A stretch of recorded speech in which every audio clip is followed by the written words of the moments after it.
Ganito yung pagkanto ko, pagkanto. Yan. Wala nang tansi-tansi o linsa yan. Kaya dapat ito magpa-plastering. Sagad talaga to sa gilid. Hanggang dito sa kabila, mag-plaster.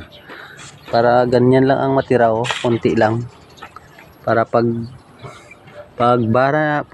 paglagay nito ng bara, saitin mo lang tong finishing dito sa kabila. Yun na.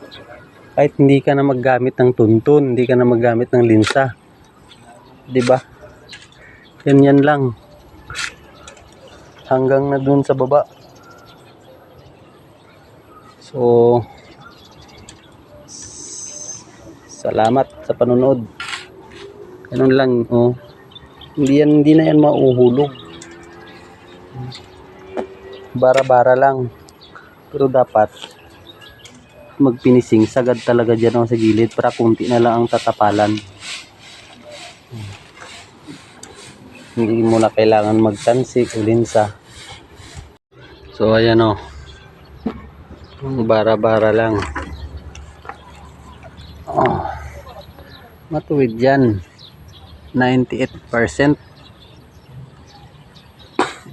Hindi mo na kailangan ng linsa. Diba?